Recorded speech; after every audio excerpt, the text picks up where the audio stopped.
श्री कृष्ण भगवद गीता का चौथा अध्याय श्लोक नंबर 29 और 30।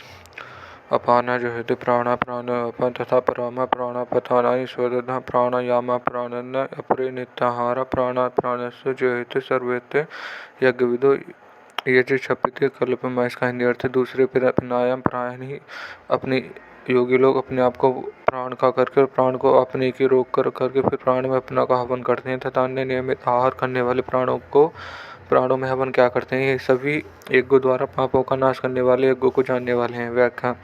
प्राण का स्थान हृदय तथा आपना का स्थान गुदा के नीचे है। श्वास को ऊपर निकालते समय वायु की गति ऊपर की ओर तथा सांस को भीतर ले जाते समय वायु की गति नीचे की ओर होती है। इसलिए सांस को बाहर निकालना प्राण का कार्य है और सांस को भीतर ले जाना अपान का कार्य है। योगी लोग पहले बाहर की वायु को बाह्य नसिका के द्वारा भीतर ले जाते हैं। वह वायु हृदय में स्थित प्राणवायु के साथ अपनी नाभि से होती स्वाभाविक ही अपने आप में लीन हो जाती है।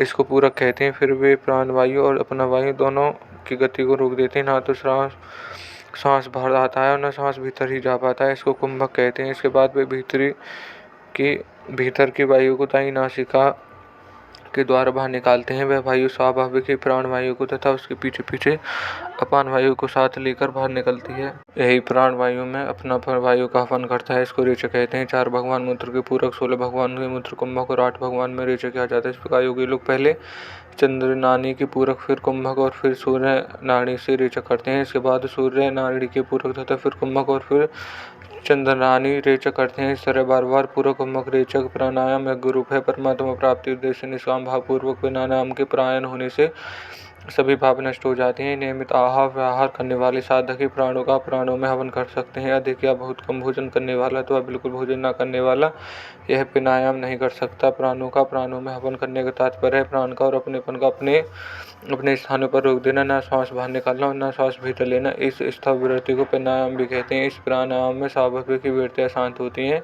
और पापों का नाश हो जाता है। केवल परमात्मा प्राप्ति के उद्देश्य रखकर प्राणायाम करने से अंतःकरण निर्मल हो जाता है और परमात्मा प्राप्ति हो जाती है।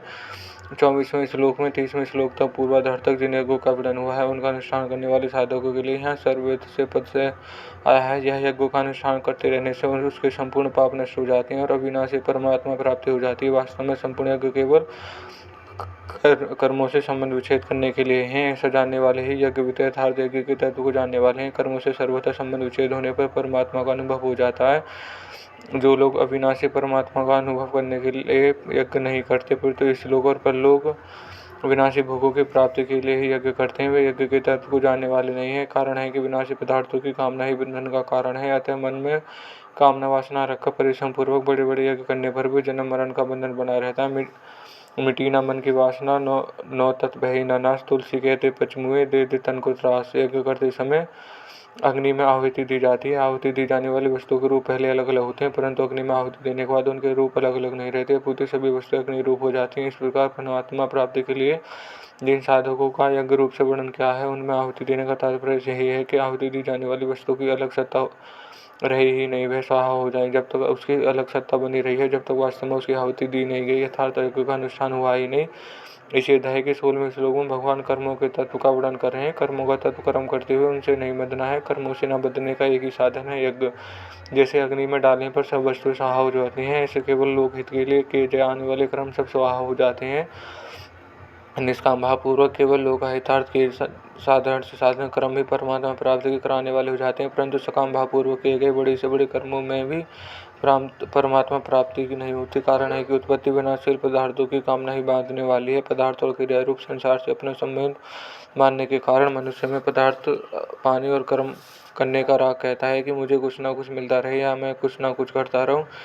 इसी को पाने की कामना और करने का वेग कहते हैं। मनुष्य जो पाने की कामना रहती है वह वास्तव में अपने अंश की प्रार्थना को ही पाने की भूख है परंतु परमात्मा से विमुख और संसार के सम्मुख होने का मनुष्य इस भूख को सांसारिक पदार्थ विनाशी है और जीव अविनाशी है। अविनाशी की भूत विनाशी पदार्थ उसी में ठीक कैसे सकती है परंतु जब तक संसार की सम्मुखता रहती है, जब तक पाने की कामना बनी रहती है, जब तक मनुष्य में पाने की कामना रहती है तब तक उसमें करने का वेग बना रहता है। इस प्रकार जब तक पाने की कामना और करने का वेग बना हुआ है, अर्थात पदार्थ और क्रिया से संबंध बना हुआ है, तब तक जन्म मरण नहीं छोड़ता। इससे छूटने का उपाय है कुछ भी पाने की कामना न रहकर केवल दूसरों के हित के लिए कर्म करना। इसी को लोक संग्रह यथार्थ यज्ञार्थ कर्म लोकाहित कर्म आदि नामों से कहा गया है। इसको दूसरों के हित के लिए कर्म करने से संसार से संबंध छूट जाता है और असंगता आ जाती है। अगर केवल भगवान के लिए कर्म किए जाएं तो संसार से संबंध छूटकर असंगता तो आ ही जाती है। इसके साथ एक और विलक्षण बात यह होती है कि भगवान का प्रेम प्राप्त हो जाता है। परिशिष्ट भाव, निस्वार्थ भाव से केवल दूसरों के हित के लिए कर्तव्य कर्म करने का नाम यज्ञ है। यज्ञ से सभी कर्म अकर्म हो जाते हैं, अर्थात बांधने वाले नहीं होते। 24वें 30वें श्लोक तक कुछ 12 प्रकार के यज्ञ बताए गए हैं, जो इस प्रकार हैं। ब्रह्म यज्ञ, प्रत्येक कर्म में कर्ता करण रूप पदार्थ सबकी आदि सबको ब्रह्म रूप से अनुभव करना। भगवत परपण रूप संपूर्ण क्रियाओं पदार्थों केवल भगवान को और भगवान के लिए ही मानना। अभिन्नता रूप यज्ञ, असत से सर्वथा विमुख हो परमात्मा में लीन हो जाना, अर्थात परमात्मा से भिन्न अपनी स्वतंत्र सत्ता न रखना। कर्तव्य कर्म रूप यज्ञ, केवल दूसरों के हित के लिए संपूर्ण कर्तव्य करना। संयम रूप यज्ञ, एकांत काल में अपने इंद्रियों को विषय में पूर्वत न होने देना। विषय हवन रूप यज्ञ, बाहर इंद्रियों का विषय से संयोग होने पर उनमें राग द्वेष पैदा न होने देना। समाधि रूप यज्ञ, मन बुद्धि सहित संपूर्ण इंद्रियों प्राणों की क्रियाओं को रोककर ज्ञान से प्रकाशित समाधि में स्थित हो जाना। द्रव्य यज्ञ, संपूर्ण पदार्थों को निस्वार्थ भाव से दूसरों की सेवा में लगा देना। तपो यज्ञ, अपने कर्तव्य पालन में आने वाली कठिनाई को प्रसन्नतापूर्वक सह लेना। योग यज्ञ, कार्य की सिद्धि तथा फल की प्राप्ति में सम रहना। स्वाध्याय रूप ज्ञान यज्ञ, दूसरों के हित के लिए सत्य शास्त्रों का पठन पाठन जप आदि करना। प्राणायाम यज्ञ, पूरक कुंभक और रेचक रूप प्राणायाम करना।